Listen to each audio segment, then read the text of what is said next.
ठीक है, तो ई कैट और MD कैट केमिस्ट्री में 2023 सेशन के लिए second year chapter number 7 start कर रहे हैं, जिसको हम लोग कहते हैं this is called chemistry of hydrocarbons. Chemistry of hydrocarbons.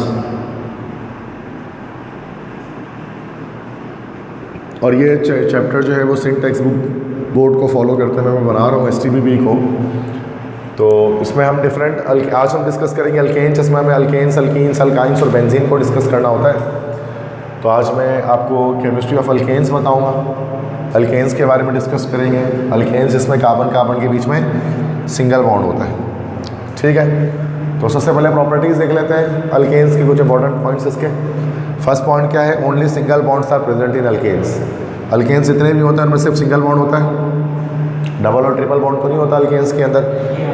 जैसे अल्कीन्स में डबल बॉन्ड, अल्काइन में ट्रिपल बॉन्ड होता है। जर्नल फार्मूला अल्कीन का क्या होता है, CnH2n+2 होता है। इसमें n की वैल्यू 1 से कितना भी रख सकते हो, ठीक है। All the alkanes are non polar in nature. जितने भी अल्केन्स होते हैं सारे के सारे नॉन पोलर नेचर के होते हैं, सिमेट्रिकल स्ट्रक्चर होता है उनका सबका।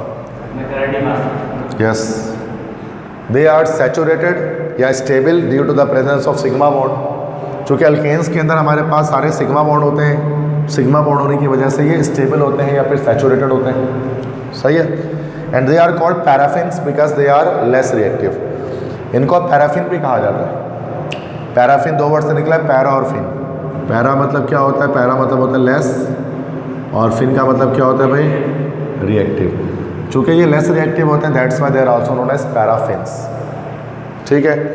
और carbon atoms in alkanes are sp3 hybridized. और अल्केन्स के अंदर हर कार्बन एटम हमारा sp3 हाइब्रिडाइज होता है, बिकॉज वो 4 सिग्मा बॉन्ड बना रहा होता है ना भाई, इसलिए sp3 हाइब्रिडाइजेशन करता है। There are 4 sigma bonds. Clear है सारे पॉइंट, तो मसला। तो अब हम स्टार्ट करते हैं केमिस्ट्री ऑफ मीथेन। मीथेन की केमिस्ट्री स्टार्ट करते हैं। मीथेन आपको पता है फर्स्ट मेंबर है अल्केन फैमिली का। This is the first member of alkane family. इसका फॉर्मूला मीथेन का हमारे पास क्या होता है, CH4। CH4 होता है ना भाई। और इसी को हम लोग जो है वो मार्च गैस भी कहते हैं। नेचुरल गैस के अंदर 95% यह मौजूद होती है, मीथेन गैस। प्रिपेयर करने के डिफरेंट मेथड्स हैं। पहला तो by the reduction of methyl iodide. Methyl iodide की रिडक्शन करके हम बना सकते हैं। रिडक्शन, यस, मिथाइल क्लोराइड से बना सकते हैं। रिडक्शन क्या होता है, addition of natural hydrogen produce by the reaction of this और दिस, है ना, C2H5OH/Na या फिर जिंक/HCl। इन दोनों में से कोई भी इस्तेमाल करेंगे तो ये क्या करेगा, नेसेंट हाइड्रोजन को लिबरेट करेगा। This is nascent hydrogen, bracket में लिखते हैं ना, नेसेंट हाइड्रोजन। अभी नेसेंट हाइड्रोजन क्या होगा, इसके अंदर ऐड हो जाएगा ना भाई, ये माइनस हो जाएगा, ये प्लस हो जाएगा। एक H इस मिथाइल के साथ जुड़ जाएगा और एक I इस H के साथ निकल जाएगा। ये हमारे पास CH4 हो जाएगा, मीथेन और HI बन जाएगा। मीथेन या मार्च गैस, और ये हमने आयोडोमीथेन या मिथाइल आयोडाइड लिया हुआ था, पता है ये चीज़। सेकंड हम क्या कर सकते हैं, by the hydrogenation of methyl iodide. Methyl iodide की हाइड्रोजनेशन भी हम लोग कर सकते हैं, इसके थ्रू भी बनाया जा सकता है। अब हाइड्रोजनेशन देखो, रिडक्शन में भी सेम यही चीज़ होती है। रिडक्शन का मतलब भी सेम यही होता है, एडिशन ऑफ हाइड्रोजन। लेकिन जब हम रिडक्शन की बात करते हैं तो हम क्या करते हैं, नेसेंट हाइड्रोजन को यूज़ करते हैं। लेकिन जब हम हाइड्रोजनेशन की बात करते हैं तो हम मॉलिक्यूलर हाइड्रोजन को यूज़ करते हैं, एडिशन ऑफ हाइड्रोजन करते हैं। और वो आपको पता है 3 कैटलिस्ट हो सकते हैं, निकल हो सकता है, प्लाटिनम होता है, पैलेडियम हो सकता है, तीनों में से कोई भी यूज़ कर सकते हैं। तो क्या होगा कि जब हम मिथाइल आयोडाइड की हाइड्रोजनेशन करेंगे तो फिर से यही होगा, माइनस प्लस हो जाएगा, एक H इसके साथ जुड़ेगा, एक H इसके साथ निकल जाएगा, तो फिर से मिथेन और हाइड्रोजन आयोडाइड बन जाएगा। This is hydrogenation. क्लियर है। ये मिथेन बनाने के 2 तरीके, रिडक्शन के थ्रू या फिर हाइड्रोजनेशन कर लें अगर हम। एक हमारे पास डीकार्बोक्सिलेशन का तरीका भी होता है। Yes, decarboxylation. डीकार्बोक्सिलेशन में हम क्या करते हैं, रिमूवल ऑफ कार्बन डाइऑक्साइड। इसके लिए हम डीकार्बोक्सिलेटिंग एजेंट इस्तेमाल करते हैं। यस, इसके अंदर हम CaO यहाँ इस्तेमाल करते हैं, कैल्शियम ऑक्साइड। और ये पूरा हमारे पास ये हाई टेम्परेचर, इसको हम लोग क्या बोलते हैं, सोडा लाइम। सोडा लाइम बोला जाता है ना इसको। यस, इसमें क्या होता है कि हमारे पास ये पूरा पोर्शन निकल जाता है CH, तो एन सोडियम कार्बोनेट और CH3 इसके साथ जुड़ के मीथेन बना लेता है। तो यहाँ जो हम ले रहे हैं यहाँ पर CH3 है ना, दिस इज सोडियम एसीटेट कह सकते हैं इसको कॉमन नेम में, और IPC में सोडियम इथेनोएट कह सकते हैं। तो मीथेन या मार्च गैस बनता है। क्लियर है? नेक्स्ट है ग्रिग्नार्ड रीजेंट से भी बनाया जा सकता है, मिथाइल मैग्नीशियम आयोडाइड या मिथाइल मैग्नीशियम क्लोराइड यूज़ कर सकते हैं। तो मिथाइल मैग्नीशियम आयोडाइड जो हमारे पास है वो ग्रिग्नार्ड रिएजेंट है ना भाई। और ग्रिग्नार्ड रिएजेंट क्या है भाई? जैसे मिथाइल मैग्नीशियम आयोडाइड एक ग्रिग्नार्ड रिएजेंट है, ऑर्गेनोमेटेलिक कंपाउंड है ना ये। तो इसका जब वाटर से रिएक्शन कराएंगे तो आपको पता है CH3 में प्लस, सॉरी CH3 में माइनस आएगा, MgI पर प्लस आएगा, प्लस वाला माइनस से, माइनस वाला प्लस से जुड़ जाएगा, तो मीथेन और साथ में बाय प्रोडक्ट एक हमारा निकल जाएगा। यस, बॉन्ड बना के निकाल सकते हैं। क्लियर है? ये पता है। अब आ जाता है इसकी केमिकल प्रॉपर्टीज़ पर। दो रिएक्शन सिर्फ कर दो कंबस्शन करेगा। कंबस्शन तो सिंपल है, जब भी कंबस्शन करते हैं कार्बन डाइऑक्साइड और वाटर बनता है। तो combustion is burning of hydrocarbon in the presence of oxygen gas. Oxygen gas की मौजूदगी में कोई हाइड्रोकार्बन जब जलता है तो उसको हम लोग क्या बोलते हैं? That we call combustion. या a common reaction of all hydrocarbon, सारे हाइड्रोकार्बन ही हमें पता है कि कंबस्शन करते हैं और produces CO2 and H2 along with lots of heat. Heat के साथ वो, यस हीट भी तो आएगी ना उसके अंदर, प्लस हीट हो जाएगा ना ये।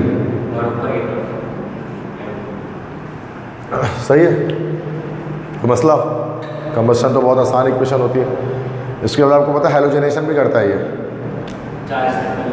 यस, हैलोजिनेशन का मतलब होता है एडिशन ऑफ हैलोजिन। इसमें हम हैलोजिन को ऐड करते हैं। ठीक है, हैलोजिन मीन्स कोई 7 ग्रुप के एलिमेंट्स को ऐड करते हैं ना भाई, 7 ग्रुप के एलिमेंट। इसमें हमें अक्सर हम क्लोरीन और ब्रोमीन ऐड कर रहे होते हैं। ठीक है, फ्लोरीन की एडिशन नहीं करते, बहुत फास्ट रिएक्शन देता है। आयोडीन जो है रिवर्सिबल देता है। यस, तो हम लोग यहाँ क्लोरीन और ब्रोमीन यूज़ कर रहे होते हैं अक्सर। तो एक एक H निकलेगा, Cl बढ़ता रहेगा। ऐसे ही होता है।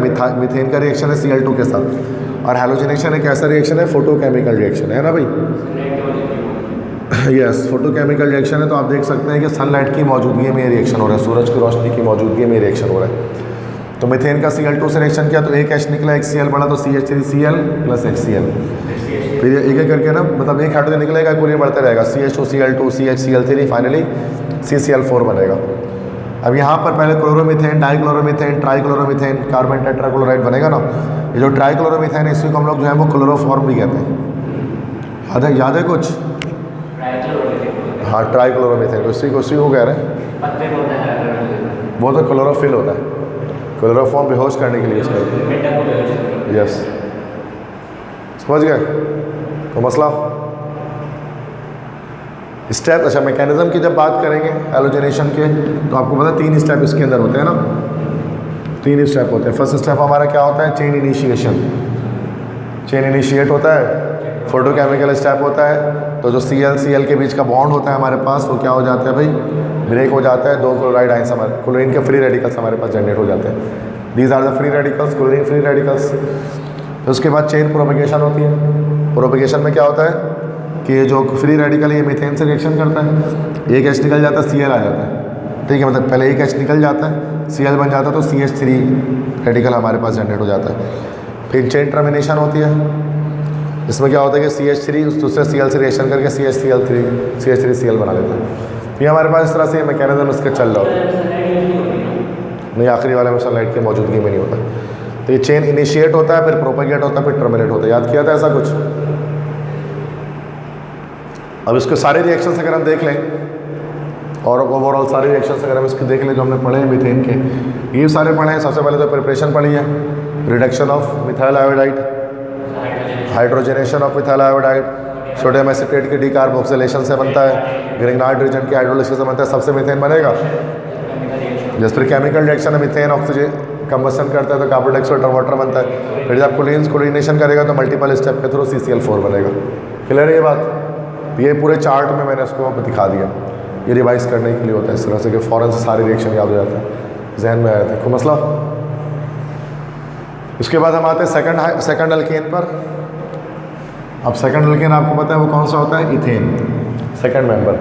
इथेन की प्रिपरेशन भी सेम हम किसकी तरह करते हैं भाई, जैसे हमने उसकी की ना प्रिपरेशन, मीथेन की सेम उसी तरह से प्रिपरेशन करेंगे। By the reduction of ethyl iodide, yes उसमें कैटलिस्ट सेम भी रख सकते हैं, जिंक स्लाइस HCl भी रख सकते हैं, यहाँ पे फ़र्क नहीं पड़ेगा। तो भाई नेसेंट हाइड्रोजन निकलेगा, ये इससे जुड़ा इससे जुड़ा, तो इथेन बन गया। हाइड्रोजनेशन भी कर सकते हैं आप, H2 ऐड कर देंगे, है ना भाई। इस तरह से तो मीथेन भी बन सकता है भाई, ग्रिग्नार्ड एजेंट से भी बना सकते हैं, सॉरी ग्रिग्नार्ड एजेंट वाला नहीं है ये रिएक्शन, अभी क्या है वुड्स रिएक्शन, बना तो सकते हैं ग्रिग्नार्ड से भी, लेकिन ये वुड्स रिएक्शन है। वुड्स रिएक्शन में क्या होता है कि अल्काइल हैलाइड का रिएक्शन, यस बिल्कुल कपलिंग रिएक्शन होता है। तो Wurtz reaction for the preparation of even number alkane, even number वाले अल्केन इससे बनते हैं, ऑड नंबर वाले नहीं बनते, जैसे इथेन, ब्यूटेन, हेक्सेन, ये सारी चीज़ें हम इसके अंदर बना रहे होते हैं, ठीक है। तो इवन नंबर वाले अल्केन्स हमारे पास वुड्स रिएक्शन से बनते हैं, ठीक है। और उसमें क्या होता है नॉर्मली RH हम लेते हैं, अल्काइल हैलाइड सोडियम मेटल से रिएक्शन करते हैं तो R डबल हो जाता है और NaX सेपरेट आउट हो जाता है, ऐसे ही होता है भाई। तो अब यहाँ पर अल्काइल हैलाइड हमने लिया, सोडियम मेटल से रिएक्शन किया, ठीक है। अब यहाँ पर तो क्या होगा, ये CH3 डबल हो जाएगा, ट्वाइस हो जाएगा, C2H6 बन जाएगा और सोडियम इस आयोडीन से रिएक्शन कर लेगा, sodium iodide.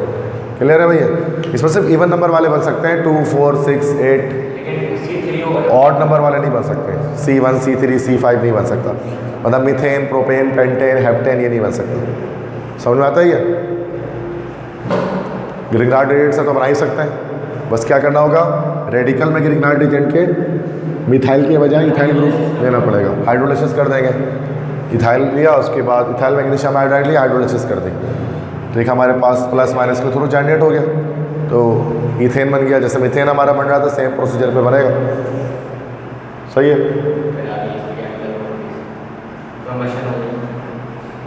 Just hydrolysis of methyl iodide,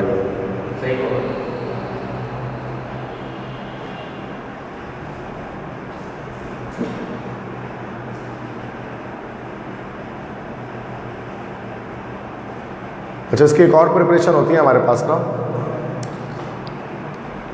इसमें हम हाइड्रोजनेशन भी तो कर सकते हैं। C2H4 लिया और H2 ऐड कर दिया निकल के टेस्ट ट्यूब, तो ये बन जाता है ना C2H6। तो यहाँ हम दोस्तों में क्या करें, this is hydrogenation of ethene, है ना, इथीन की हाइड्रोजनेशन करके, एडिशन रिएक्शन है ना ये, एक पाई बॉन्ड टूटेगा,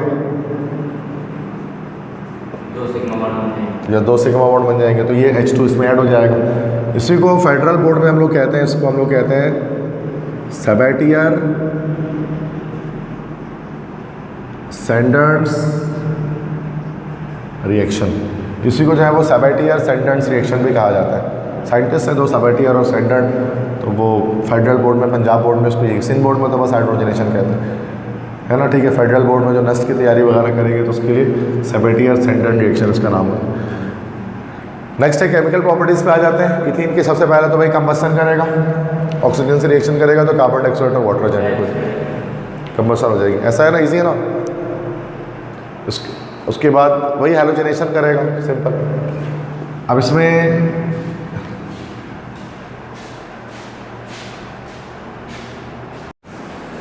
तो समरी यह है इथीन के केमिस्ट्री की कि इथीन को प्रिपेयर करने के डिफरेंट तरीके हैं। सबसे पहले नेसेंट मतलब रिडक्शन कर दें अल्काइल हैलाइड की, दूसरा हाइड्रोजनेशन कर दें, तीसरा डिकार्बोक्सिलेशन कर लें, इस वक्त C2H5COO यूज़ कर लेंगे, NaOH, वुड्स रिएक्शन कर लेंगे, Wurtz reaction Grignard agent use कर लें या फिर हाइड्रोजनेशन कर लें इथीन की। पता है ये सारे प्रोसेस आते हैं, इन सबसे इथीन बन जाएगा, इथेन बन जाएगा।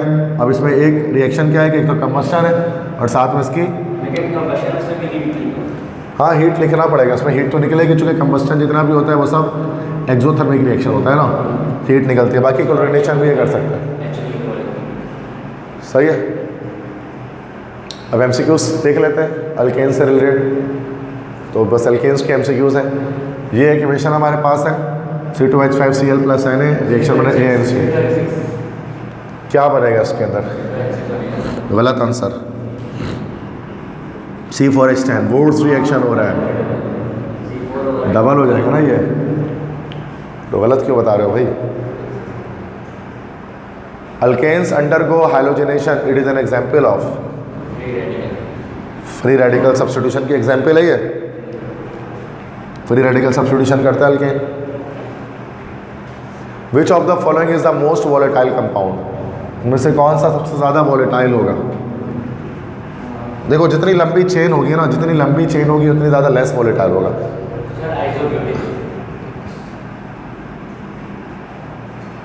नहीं, सबसे कम हमारे पास, सबसे ज़्यादा वॉलेटाइल हमारे पास कौन सा होगा जिसकी बॉइलिंग पॉइंट सबसे कम होगी? सबसे छोटी चेन 2,2 डाइमिथाइल प्रोपेन की होगी, ये ना 2,2 डाइमिथाइल प्रोपेन।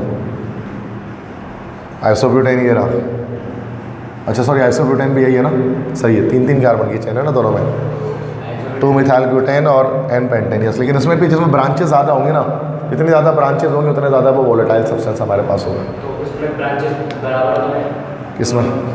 बल्कि इसमें ब्रांचेस ज़्यादा है, उसमें ब्रांचेस कम है, आइसोब्यूटेन ब्रांचेस कम। जिसमें ब्रांचेस ज़्यादा होंगे वो ज़्यादा वोलेटाइल होगा, उसमें कम है ना ब्रांचेस। हाँ, तो हमें पूरा मोस्ट वोलेटाइल कंपाउंड, ज़्यादा वोलेटाइल कंपाउंड क्या होगा? जिसमें ब्रांचेस ज़्यादा होंगे। तो ब्रांचेस ज़्यादा हमारे पास इसमें 2,2 डाइमिथाइल प्रोपेन में, ठीक है। तो यहाँ ब्रांच एक लगी हुई है, यहाँ 2 ब्रांच लगी हुई है लॉन्गेस्ट कार्बन चेन में, तो ज़्यादा वॉलेटाइल है, इसकी वॉलेटिलिटी ज़्यादा है। नेक्स्ट है preparation of vegetable ghee involves, घी की प्रिपरेशन में क्या इन्वॉल्व होता है, कौन सा प्रोसेस? हाइड्रोजनेशन करते हैं ना भाई, हाइड्रोजनेशन करते हैं घी बनाने के प्रोसेस में, भी ऑप्शन करेक्ट होगा। Methane is prepared by which of the following reaction, इनमें से किस रिएक्शन से मीथेन बन सकता है? सेबेटियर सेंटेंट से मीथेन नहीं बन सकता, हीटिंग और सोडियम एसिटेट वो सोडा लाइम, इससे बनेगा ना, इथेन बन जाएगा, चूँकि वह एडिशन हो जाएगी उसके अंदर ना। और मीथेन, चूँकि मीथीन तो होता ही नहीं है जो हम उसमें एडिशन करेंगे सेबेटियर सेंटेंट से। नेक्स्ट क्वेश्चन है विच रिप्रेजेंट्स एन अल्केन, इन चारों फॉर्मूले से बताइए कि अल्केन कौन सा है?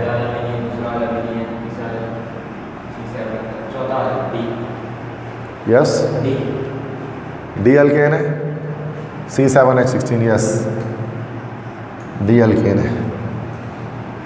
What is freon 12, freon gas कहाँ इस्तेमाल की जाती है? पढ़ा है कभी इसका नाम? नहीं, रेफ्रिजरेंट। फ्रिज में जो गैस होती है ना, फ्रिज में गैस नहीं होती है, AC में जो गैस डलती है, ये उसका, ये फ्रीऑन 12 होता है, इसका फॉर्मूला होता है, दिस इज़ फ्रीऑन 12, ठीक है। मतलब उसमें फ्रीऑन का फॉर्मूला ये होता है, कार्बन होता है ClClFF, ठीक है। तो ये फ्लोरीन होता है, क्लोरीन होता है और कार्बन होता है।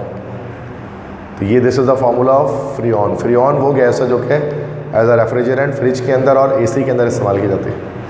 सुना होगा ना, तो गैस लीकेज करता है कभी, उसके अंदर गैस भरी भी जाती है कभी, जब कूलिंग नहीं, ठंड भी जाती है, तो वो यही गैस होती है फ्रीऑन 12।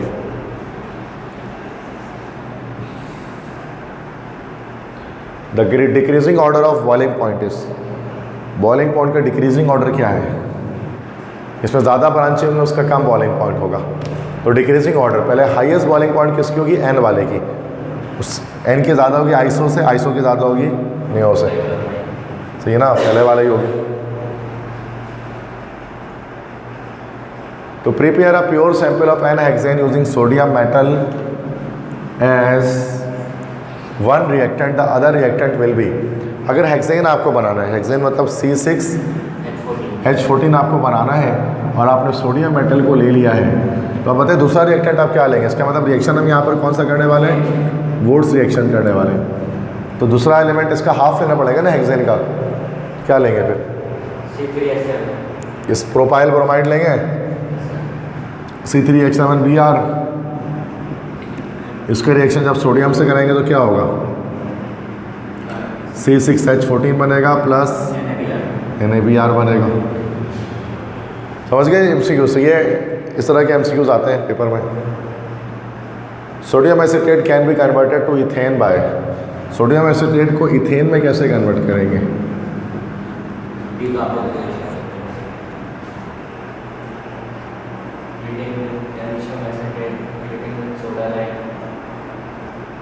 सोडा लाइम से करेंगे तो आई थिंक ये मीथेन बन जाएगा ना, electrolysing it's aqueous solution, heating with LiAlH4। तो यहाँ पर इसको हम लोग अगर हम मान लेते हैं कि उसको हम लोग मीथेन कर देते हैं, तब क्या आंसर होगा हमारे पास? मीथेन कर दिया तो हीटिंग में सोडियम हीटिंग में सोडा लाइम हो जाएगा ना, सी। मीथेन होगा तो किससे भी नहीं पाएगा। हाँ बिल्कुल। Which of the petroleum corresponds to kerosene oil? इसमें से बताइए चारों में से कैरोसिन ऑयल में कितने कार्बन होते हैं? केरोसिन ऑयल मिट्टी तेल में, यस। 5 से 9 होगा। 5 to 9 कहाँ से आ गए? 10 to 12 कार्बन एटम्स होते हैं कैरोसिन ऑयल में। मिट्टी तेल जो होता है, जो पेट्रोलियम है ना, पेट्रोलियम में जो कैरोसिन निकलता है मिट्टी तेल, उसमें 5 से 10 से 12 कार्बन नंबर होता है, लोअर नंबर होता है। लोअर होता है, पेट्रोल से नीचे पाया जाता है। In Wurtz reaction the reagent used is dash. Wurtz reaction में क्या इस्तेमाल करते हैं? ड्राई ईथर यूज़ करते हैं ना, सी। और मैं की बात ईजी MCQs है, अल्केन के सारे। In the reaction product is called the product, sorry ये रिएक्शन कौन सा रिएक्शन कहलाता है, क्या नाम है इस रिएक्शन का? Wurtz reaction. सिंपल। तो वुड्स रिएक्शन के तो बहुत सवाल आता है। वुड्स रिएक्शन है ना, ये सोडियम मेटल से रिएक्शन हो रहा है। Iodoethane reacts with sodium in the presence of ether, the product is what? Hydrogen C2H5I। क्या? हाइड्रोजन C2H5I हो जाएगा। यस सोडियम तो यानी वुड्स रिएक्शन हो गया। सही है। तो क्या बनेगा? डबल कर देंगे, तो ईथेन का डबल हो गया तो क्या बन जाएगा? ब्यूटेन बन जाएगा। ब्यूटेन बन जाएगा ना। Next the most volatile compound is, अभी तो बताया था, 2,2 डाइमिथाइल प्रोपेन। ज़्यादा ब्रांचिंग है जिसके अंदर, ज़्यादा वोलेटाइल है, लो वैल्यू पॉइंट होगी उसकी। विच of the following has maximum stability? Stability बताया था ना इसमें कि जितना ज़्यादा स्टेरिक एंट्रेंस होगा उतनी ज़्यादा स्टेबिलिटी आएगी। सबसे ज़्यादा स्टेरिक एंट्रेंस किस में दिख रहा है तुम्हें? सबसे ज़्यादा किस में दिख रहा है? डी में स्टेरिक एंट्रेंस ज़्यादा है ना, 3 डिग्री है ना ये, यहाँ से भी, ये तीनों तरफ से स्टेरिक एंट्रेंस ज़्यादा है ना, इसमें स्टेबल हो जाएगा, मुश्किल टूटेगा, तभी तो स्टेबल है।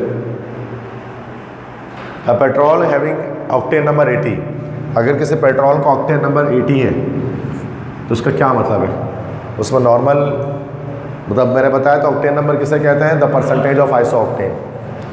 आइसो ऑक्टेन नंबर 80 है तो मतलब इसका मतलब 80% आइसो ऑक्टेन है।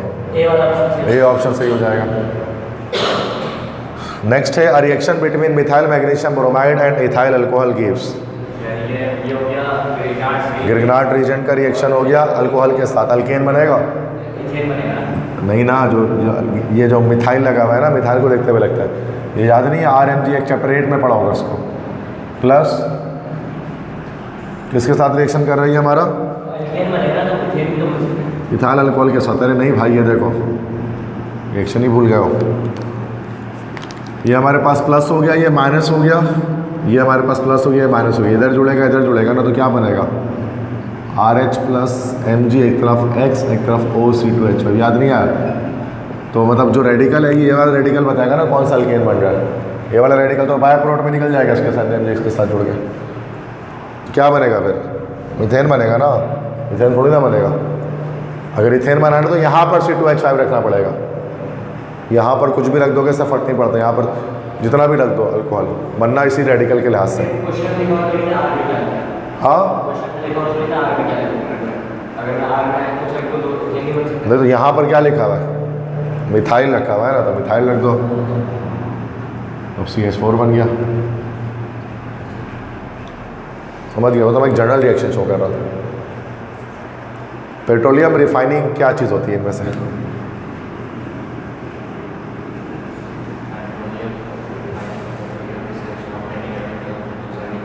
What is petroleum refining? Distillation of petroleum to get different fractions. Yes, ये ऑप्शन हो जाएगा।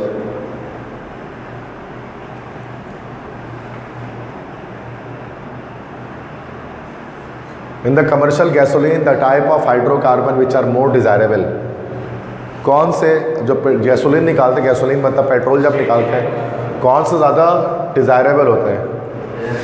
डिज़ायरेबल बेहतर होते हैं। स्टेट से ज़्यादा बेहतर थोड़ी ना होता है, ब्रांच से ज़्यादा बेहतर है। रिफॉर्मिंग ऑफ पेट्रोलियम नहीं पढ़ा है? डिजायरेबल मतलब क्या होता है? डिज़ायरेबल जिसकी चाहत है, जिसको लोग पसंद करते हैं। स्ट्रेट चेन को ना लोग पसंद करते हैं, लोग ब्रांच चेन को पसंद करते हैं, वो ज़्यादा फ्यूल एफिशिएंट होता है। ये कम हाँ, फ्यूल लॉकिंग नहीं होती है ना। यहाँ पर क्या हो जाएगा उसका? ए ब्रांच हाइड्रोकार्बन। वो ज़्यादा डिज़ायरेबल है, लोग ज़्यादा पसंद करते हैं उसको। विच of the following has the highest boiling point? सबसे लंबी चेन जिसकी होगी उसकी हाईएस्ट बॉइलिंग पॉइंट होगी। एन हेप्टेन की हाईएस्ट बॉइलिंग पॉइंट होगी। Good. Which gives methane when treated with water? पानी में डालेंगे तो किससे हमें मीथेन मिल जाएगा? CaCO plus H2O। Silicon carbide, calcium carbide, aluminium carbide से मिल जाता है, अगर ये रिएक्शन हमने पढ़ा नहीं है, फेडरल बोर्ड का है। Al4C3 प्लस, देखो वाटर हाइड्रोलिसिस करेंगे ना जब इसकी, कैल्शियम कार्बाइड से तो इथाइन मिलेगा। हाँ वो तो इथाइन मिलेगा, तो मीथेन मिल जाएगा यहाँ पे हमें, और एल्यूमिनियम हाइड्रोक्साइड मिल जाएगा। तो जो एल्यूमिनियम कार्बाइड है इसको वाटर में जब डिज़ोल्व करते हैं तो फिर हमें क्या मिलता है? हमें मीथेन हमें यहाँ पर मिल जाता है। तो ये इसका सी ऑप्शन करेक्ट है। ये 9 क्लास में 10 में क्वेश्चन थी, तो उसमें थी, समझ गए? हाँ, पेपर नहीं हुआ था इस वजह से शायद नहीं दिया होगा। क्लियर है भाई? तो मसला नहीं, बाकी MCQs वगैरह मैं आपको भेज दूंगा इसके PDF में, आप खुद कर लेना घर पे, सही है ना? मैं अभी क्लास ख़त्म कर रहा हूँ।